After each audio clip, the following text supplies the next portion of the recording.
Kasih karunia dan damai sejahtera dari Tuhan Allah Bapa kita dan dari anaknya Tuhan Yesus Kristus menyertai kamu sampai selamanya. Amin. Selamat pagi saudaraku, selamat memuliakan Tuhan dengan semua aktivitas yang baik. Dipandu firman Tuhan dari 1 Tawarikh 29 ayat 9a, demikianlah firman Tuhan. Bangsa itu bersukacita karena kerelaan mereka masing-masing, sebab dengan tulus hati mereka memberikan persembahan sukarela kepada Tuhan. Juga Raja Daud sangat bersukacita. Demikianlah firman Tuhan. Bapak Ibu Saudaraku yang terkasih, jemaat Tuhan yang dikasihi Kristus, Bait suci atau Bait Allah di Yerusalem dibangun oleh Raja Salomo. Dan dalam proses pembangunan Bait Allah di Yerusalem tersebut, ada beberapa hal penting yang harus kita pelajari, kita imani, dan kita hidupi, kita lakukan dalam kehidupan keseharian. Yang pertama, Bait Allah dibangun adalah untuk Allah, bukan untuk manusia. Karena itu, pembangunan Bait Allah adalah untuk memuliakan Tuhan, bukan untuk kebanggaan manusia. Maka karena Bait Allah itu diperuntukkan oleh Tuhan, maka kalau kita membangun Bait Allah, kita harus melakukan dan membuat yang terbaik untuk kemuliaan Tuhan. Maka karena itulah kemegahan Bait Allah yang di Yerusalem terkenal dan terberita kepada seluruh dunia. Dan demikian juga gereja-gereja yang ada di Eropa, begitu luar biasa megahnya. Dan gereja-gereja yang dibangun juga pada mulanya di daerah-daerah Tapanuli harus lebih megah dari semua gedung-gedung yang ada, dari rumah yang ada di sekitar dan di kampung itu. Kita bukan mau memegahkan gedung gerejanya, tetapi itu sebagai tanda kita menghormati, tanda kita memuliakan Tuhan. Sekali lagi, karena gedung gereja itu kita persembahkan kepada Tuhan. Kemudian, orang yang membangun Bait Allah itu adalah orang yang diurapi oleh Tuhan. Daud begitu berkeinginan untuk membangun Bait Allah. Tetapi Tuhan Allah tidak mengizinkan Daud dengan alasan bahwa tangan Daud penuh berlumuran darah. Maka yang diizinkan dan yang diberkati oleh Tuhan membangunnya adalah Raja Salomo. Ini menjadi sukacita bagi setiap Bapak Ibu yang mungkin dipilih menjadi panitia pembangunan di gereja masing-masing. Ini menjadi perlindungan bagi kita jemaat untuk menopang dan juga mendukung panitia-panitia yang dipilih di gereja masing-masing, bahwa mereka itu dipilih oleh Allah melalui gerejanya, melalui majelis yang ada di sana, melalui parhalado. Maka karena itu kita wajib mendoakan, mendukung mereka, karena mereka sesungguhnya adalah hamba-hamba Tuhan yang dipilih untuk membangun gereja, sekali lagi untuk memuliakan Tuhan. Yang kemudian Bapak Ibu Saudaraku yang terkasih, yang ketiga, wujud nyata cinta kita kepada Allah itulah daripada membangun gereja. Kalau kita membangun Bait Allah, Bait suci, gereja adalah wujud nyata cinta kita kepada Allah. Dan tanda cinta kasih itu kita harus memberikan persembahan yang terbaik untuk membangun rumah Allah. Dalam konteks bacaan ini, Daud menyerahkan hartanya.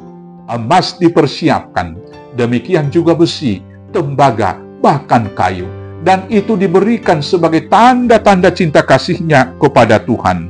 Bapak Ibu Saudaraku yang terkasih, apabila kita mengasihi Tuhan, maka tentunya kita harus tinggal dan melakukan firman-Nya. Tanda melakukan firman-Nya berbuat baik kepada sesama, tetapi juga memuliakan Tuhan dengan memuliakan bait suci-Nya. Itu juga bagian daripada tanda cinta kasih kita kepada Tuhan. Maka mari kita memberikan persembahan kita kepada Tuhan sebagai bukti cinta kasih kita. Kemudian yang keempat, memberikan persembahan itu dengan rela dan sukacita. Daud bersukacita memberikan hartanya, emasnya yang luar biasa banyak. Dan demikian juga harta yang lain. Demikian juga umat Israel memberikan dengan sukacita dan rela dari harta yang mereka miliki. Karena itu saudaraku yang terkasih, kita juga demikian. Dalam mengembangkan pembangunan di gereja kita, dalam mengembangkan tugas-tugas pelayanan yang lain juga, dalam melayankan firman, pelayanan sosial dan lain sebagainya, mari kita memberikan persembahan kita dengan rela dan sukacita. Kita memberikan persembahan sebagai pengakuan bahwa yang ada pada kita sekarang, baik kekayaan, baik jabatan, baik juga kemampuan, semuanya itu adalah milik Allah yang dititipkan kepada kita. Maka kalau persembahan kita adalah pengakuan kepemilikan Allah, maka kita memberikan dengan sukacita. Dan kemudian kita memberikan persembahan sebagai ucapan syukur. Dengan menghitung berkat Tuhan yang luar biasa dalam hidup kita, maka sudah sepatutnya kita memberikan ucapan syukur kepada Tuhan berupa persembahan yang terbaik. Dan demikian juga kita memberikan persembahan sebagai bukti cinta kasih kepada Tuhan. Kita memberikan persembahan itu juga dengan rela dan sukacita. Jangan ada di antara kita yang bersungut-sungut dan mempertanyakan kemana persembahan itu dikelola oleh para pelayan, kemana persembahan itu dikelola oleh majelis dan lain sebagainya. Kewajiban kita adalah memberikan persembahan. Bila ada dari pelayan-pelayan Tuhan, pelayan-pelayan gereja, yang kemudian menyalahgunakan uang persembahan yang diberikan oleh jemaat, percayalah Tuhan akan memperhitungkan dan memberikan hukuman.